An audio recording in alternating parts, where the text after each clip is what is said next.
আপনার আমার নবী মুহাম্মদুর রাসূলুল্লাহ সাল্লাল্লাহু আলাইহি ওয়াসাল্লাম খন্দকের যুদ্ধের ময়দানে গেছে। খন্দকের যুদ্ধের ভিতরে সবচেয়ে কষ্টের কাজ ছিল একটা। বলতে পারবেন সেই কাজটা কি? হ্যাঁ, পারবেন না। অনেকেই শুনছেন ঘটনা, কিন্তু কারণ কি জানেন, এই যে শুরুতে আমি বলছিলাম যে ওয়াজ শুনতে গেলে মনের কান দিয়ে শুনতে হবে। আমি ওয়াজে যাই, জুমার বয়ান শুনি, কিন্তু মনের কান দিয়ে শুনি না। সবচেয়ে কষ্টের কাজ ছিল খনন করা, গর্ত খনন করা। বলেন সুবহান। কি করা? গর্ত খনন। এখানে অনেক লম্বা ইতিহাস, এত বিস্তারিত বলার সুযোগ নাই, যেহেতু আমি আর বয়ান আরেকটা বিষয়ে করতেছি। তে আল্লাহ রসুল সাল্লাল্লাহু আলাইহি ওয়াসাল্লাম সহ আরো অসংখ্য সাহাবী, 1000-এর উপরে, 1500-1200 এরকম 1000-এর উপরে সাহাবাই কেরামরা সহ খন্দকের ময়দানে কাজ করতেছে, গর্ত খননের কাজ করতেছে। আল্লাহ রসুল সাল্লাল্লাহু আলাইহি ওয়াসাল্লামের পেটেও খাবার নাই, সাহাবাই কেরামদের পেটেও খাবার নাই। কয়েকজন সাহাবী দলবদ্ধ হইয়া আল্লাহ রসুল সাল্লাল্লাহু আলাইহি ওয়াসাল্লামের কাছে আইসা উপস্থিত হইছে। আইসা তাদের পেটের কাপড়টা সরায়া 2 চোখের পানি ছেড়ে কান্না করতেছে আর বলতেছে, ইয়া রাসূলুল্লাহ, ইয়া হাবিবাল্লাহ, আজকে 3 দিন হয়ে গেল আমাদের পেটের ভিতরে কোনো খাবার নাই। ক্ষুধার যন্ত্রণা সহ্য করতে না পেরে আমরা আমাদের পেটের ভিতরে পাথর বেঁধে রাখছি। কারে বলতেছে? আপনার আমার নবীরে সাহাবাই কেরামরা বলতে।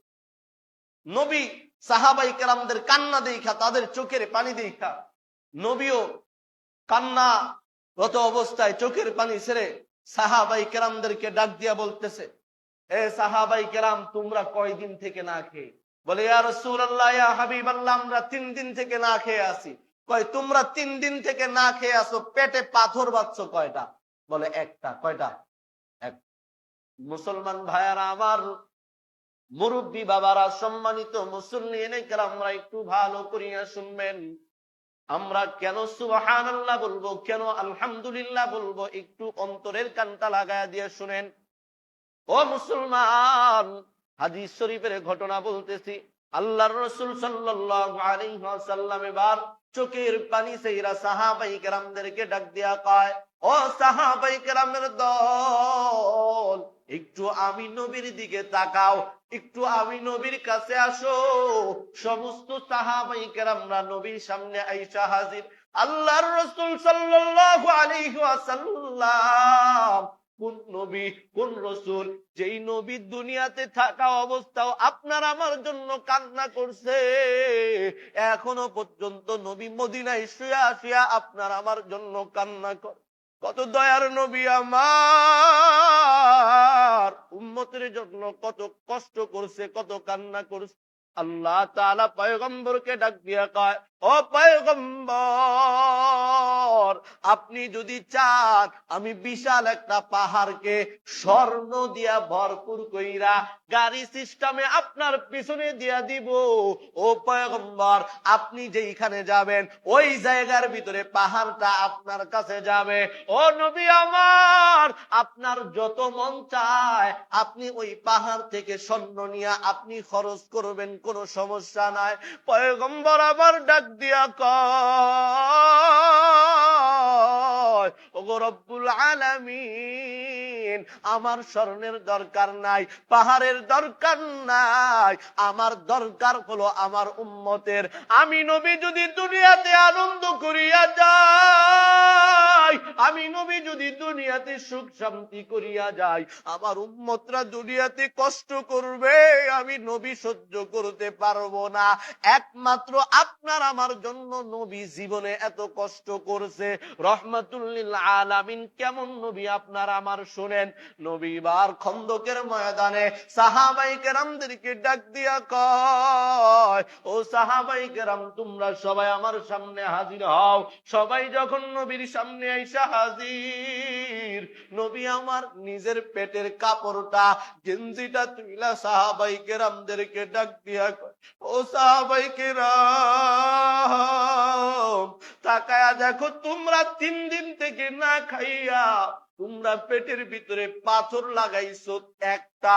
আমি নবী ক্ষুধার যন্ত্রণা সহ্য করতে পারি না, আমি নবী পেটের ভিতরে পাথর বাঁধছি 2টা। ও এলাকার মুসলমান একটু ভালো করিয়া শুনেন, খন্দকের ময়দানের আশেপাশে কারো বাড়ি নাই, কারো ঘর নাই, কোন সাহাবায়ে কেরামদের কোনো আত্মীয় স্বজন নাই। খন্দকের মাঠ থেকে একটু দূরে একজন সাহাবীর বাড়ি, যার নাম আপনারা ইতিমধ্যে হয়তো বা অনেকবার শুনেছেন, হযরতে জাবের রাদিয়াল্লাহু তাআলা আনহু। জাবের রাদিয়াল্লাহু তাআলা আনহু নবীর কান্না দেখা জাবের নিজের চোখের পানি ধইরা রাখতে পারে না। জাবের খন্দকের ময়দান থেকে দৌড়াইয়া নিজের বাড়িতে চইলা গেল। নিজের বাড়িতে যাইয়া নিজের ঘরে ঢুইকা নিজের বিবিরে ডাক দেয়, ও বিবি আমার,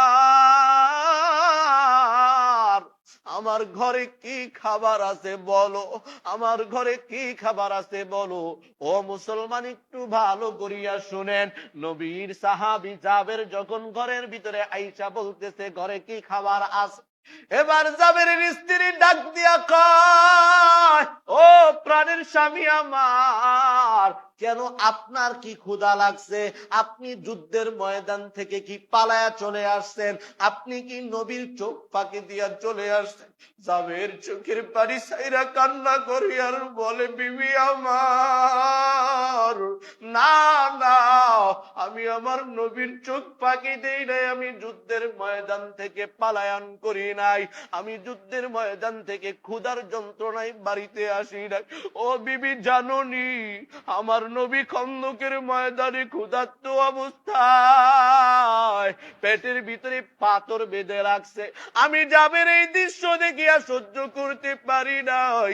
আমি জাবের জানি আমার ঘরে তেমন খাবার নাই, তবে বিবি বলো আমার ঘরে কি পরিমাণ খাবার আছে।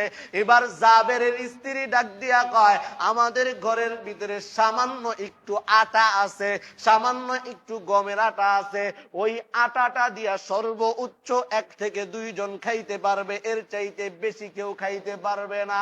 জাবের বলে আর কি কিছুই নাই।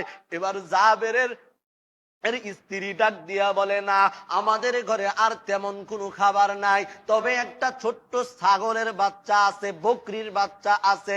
এবার জাবের ডাক দিয়া কয়, ও বিবি আমার, তুমি যদি মনে কিছু না নাও, আমার ঘরের ভিতরে রহমাতুল লিল আলামিন আজকে মেহমানদারি করব। বিবি বলেন, না না, আমার কোনো সমস্যা নাই, আমার নবী আমার ঘরে আসবে, আমার মতো বড় কপাল ওয়ালা আর কেউ নাই, আমার মতো বড় ধন্য আর কেউ নাই। এবার বিবি বলে, ও স্বামী আমার, আমাদের ঘরের ভিতরে খাবার মাত্র 2-3 জনের, কিন্তু খন্দকের ময়দানে প্রায় 1500 সাহাবায়ে কেরাম নবী সহ এতগুলো মানুষরে আমরা কেমনে খাবার খাওয়াবো?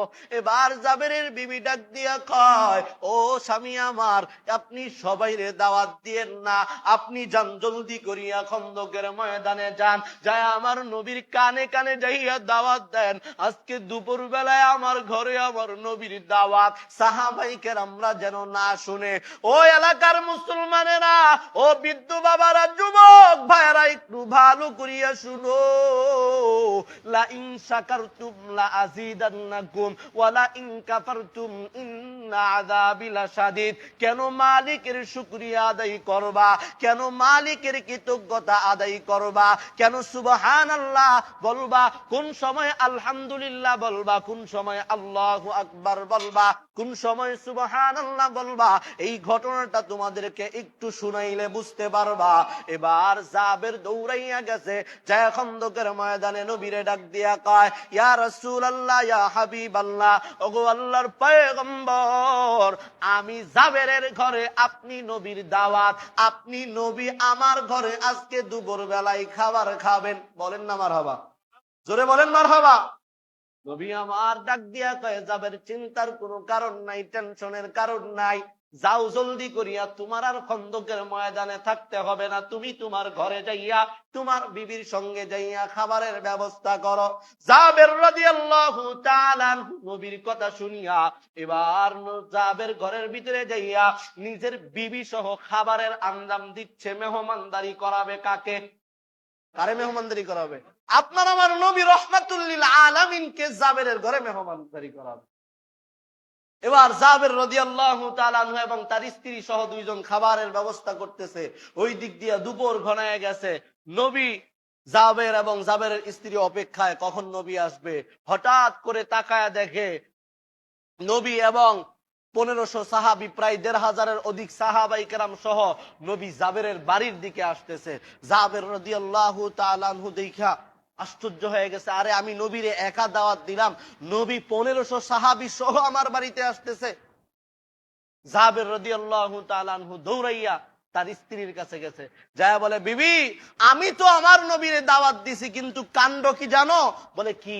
বলে আমার নবী তো খন্দকের ময়দানে যত সাহাবাই কেরামরা কাজ করতেছিল সমস্ত সাহাবাই কেরামদেরকে নিয়ে আমার বাড়ির সামনে হাজির। জাবের রাদিয়াল্লাহু তাআলা আনহু স্ত্রী বলতেছে, তুমি কি সবাইরে দাওয়াত দিছো? জাবের রাদিয়াল্লাহু তাআলা আনহুর স্ত্রী বউ বলতেছে, তুমি সবাইরে দাওয়াত দিছো? বলে না, আমি তো শুধু নবীরে দাওয়াত দিছি। কয় তুমি যখন নবীরে দাওয়াত দিছো তখন কি কেউ শুনছে? বলে না, আমি তো নবীর কানে কানে দাওয়াত দিছি। কয় তাহলে জাবের কেমন স্ত্রী চিন্তা করেন, আপনার আমার স্ত্রীও কেমন, আর জাবের রাদিয়াল্লাহু তাআলা আনহুর স্ত্রীও কেমন। এবার জাবের রাদিয়াল্লাহু তাআলা আনহুর স্ত্রী বলতেছে, চিন্তার কোনো কারণ নাই, তুমি যদি শুধু নবীকে দাওয়াত দিয়া থাকো, তুমি যদি নবীর কানে কানে দাওয়াত দিয়া থাকো, চিন্তার কোনো কারণ নাই। যেই নবী 1500 সাহাবাই কেরামকে আমার বাড়িতে নিয়ে আসছে, ওই নবী এইটার দায়িত্ব নিবে। বলেন সুবহানাল্লাহ।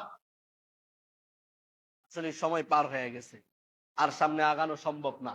ইনশাআল্লাহ আল্লাহ তাআলা যদি হায়াতে বাঁচায় রাখে, আগামী জুমায় দেখা হয় ইনশাআল্লাহ, এখান থেকে আলোচনা শুরু করব ইনশাআল্লাহ। তবে যেই বিষয়টার উপর, এই বিষয়টা মনে রাখতে হবে, আমার বয়ান কিন্তু এই যে আজকে জুমা থেকে শুরু হয়েছে, এখন থেকে ধারাবাহিক ভাবে এরকম বয়ান চলতেই থাকবে।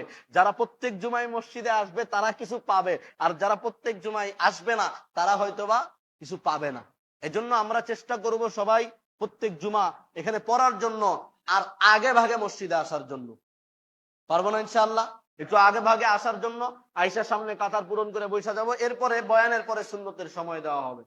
তাহলে কি বলতেছিলাম, আমরা কখন আল্লাহ তাআলার কৃতজ্ঞতা আদায় করব, অর্থাৎ আলহামদুলিল্লাহ বলবো, কখন আল্লাহ তাআলার প্রশংসা করব, সুবহানাল্লাহ বলবো, আল্লাহু আকবার বলবো, এগুলো জানার দরকার আছে না নাই? আছে না নাই?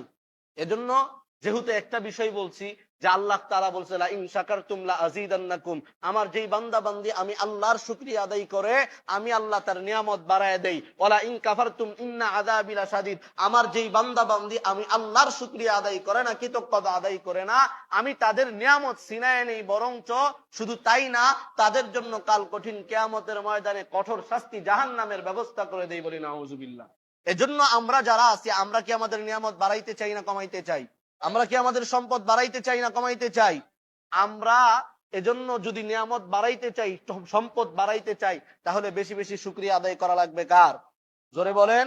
সর্বদাই শুকরিয়া আদায় করা লাগবে একমাত্র আল্লাহর। খাইলেও শুকরিয়া আদায় করা লাগবে আল্লাহর, না খাইলেও শুকরিয়া আদায় করা লাগবে আল্লাহর। ব্যবসায় লাভ হইলেও শুকরিয়া আদায় করা লাগবে আল্লাহর, ব্যবসায় লস হইলেও শুকরিয়া আদায় করা লাগবে আল্লাহর। ঠিক কিনা বলেন?